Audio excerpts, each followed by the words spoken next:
નમસ્તે બાળકો. પર્યાવરણ વિષયમાં પ્રકરણ 10 કબડ્ડી કબડ્ડી કબડ્ડી.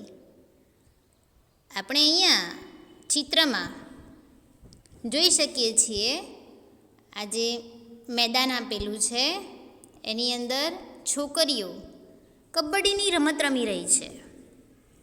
એમાં આજે કબડ્ડીની રમતની અંદર સામસામેની બે ટીમનો યુનિફોર્મ અલગ અલગ હોય છે.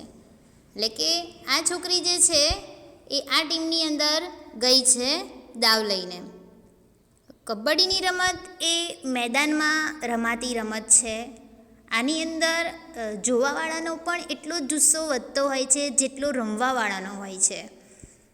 અને સાથે સાથે શરીરના અંગોનું કૌશલ્ય પણ વધે છે અને ખેલદિલીપૂર્વક આ રમત રમવામાં આવતી હોય છે. હવે આપણે પાઠની અંદર જોઈએ તો કબડ્ડી કબડ્ડી કબડ્ડી, આઉટ આઉટ.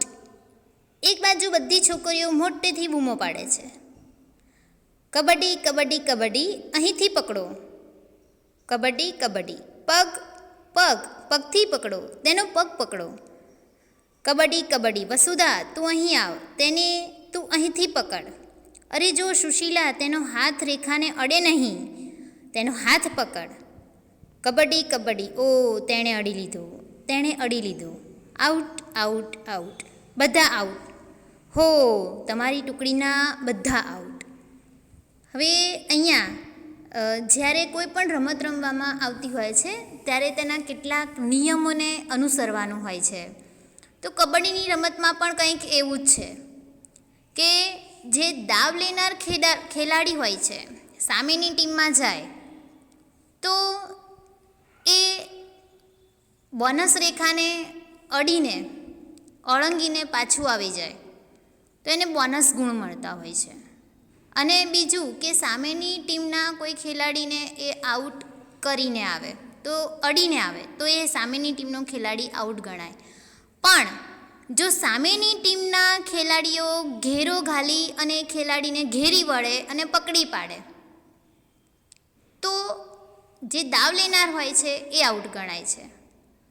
પણ દાવ લેનાર ખેલાડી પોતાના બચાવ માટે કંઈ કરી શકે છે. જેમ કે એ ખેલાડી વચ્ચે જે મધ્યરેખા હોય છે એના પાટાને અડવાની કોશિશ કરશે. જ્યાં સુધી એના મોઢામાંથી કબડ્ડી કબડ્ડી બોલવાનો અવાજ આવતો રહેશે ત્યાં સુધી એનો શ્વાસ ઘૂંટવાનો ચાલુ હશે, ત્યાં સુધી એ રેખાને અડવાનો પ્રયત્ન કરશે. અને જો એ રેખાને અડી જશે તો સામેની ટીમના જેટલા પણ ખેલાડી હશે એને અડેલા એ બધા જ ખેલાડી આઉટ ગણાશે. હવે અહીંયા પણ એવું જ થાય છે કે સામેની ટુકડીના બધા જ ખેલાડી આઉટ થયા. કેવી રીતે? તો એ જે છોકરી છે એણે એ મધ્યરેખા એ પાટાને અડી લીધું છે અને એને અડેલા બધા જ આઉટ ગણાય છે. તો કબડ્ડીની રમતમાં ઘણી મજા આવતી હોય છે રમવાની, અને સાથે સાથે જોવાની પણ એટલી જ મજા આવતી હોય છે. આગળ જોઈએ, તમે અહીંયા જોઈ શકો છો ચિત્રની અંદર કે આ છોકરીને પકડી છે સામેની ટીમની છોકરીઓએ. અને અહીંયા જે આ સફેદ પટ્ટો દેખાય છે ત્યાં એનો હાથ અહીંયા અડવાનો પ્રયત્ન કરે છે, તમે જોઈ શકો છો. અને જો એ આ પાટાને અડી જશે તો આ બધી છોકરીઓ આઉટ ગણાશે. અને એવું જ થાય છે. આ છોકરીઓ શું કરે છે? તેઓ આઉટ આઉટ આઉટ બૂમો પાડે છે. તેનાથી સ્પષ્ટ થાય છે કે તેઓ રમત રમે છે. આ રમતને તમે શું કહો છો? ચડ્ડુ ગુડ્ડુ, હુતુતુ, ચૂક કિટકીટ, હા ડૂડુ, અથવા કબડ્ડી કે કંઈક બીજું જ. હવે આ રમત એવી છે કે દરેક રાજ્યની અંદર એનું નામ કંઈક અલગ રીતે લેવાય છે. નામ અલગ અલગ છે, રમત એક જ છે અને એના નિયમો પણ એક જ છે.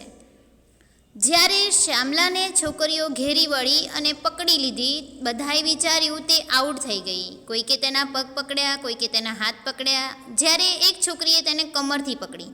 પરંતુ શ્યામલા હાર માનવાવાળી ન હતી.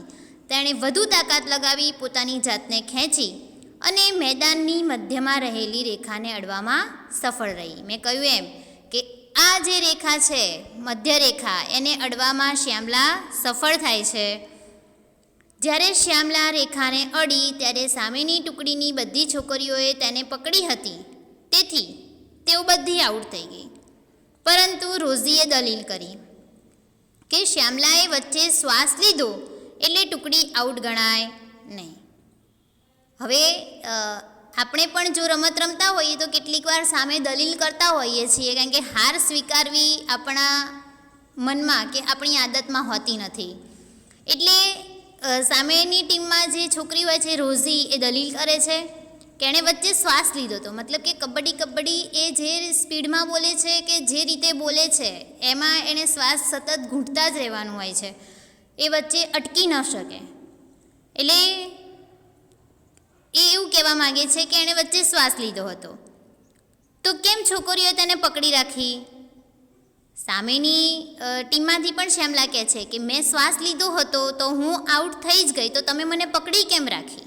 એટલે સામસામે આ રીતે ખૂબ જ દલીલ ચાલે છે અને છેલ્લે અંતમાં શ્યામલાની વાત માનવામાં આવે છે અને એ લોકોની ટીમ જીતી જાય છે. તો અત્યારે બાળકો આટલું જ, બાકીનું હું તમને આગળના વિડીયોમાં સમજાવીશ. અસ્તુ.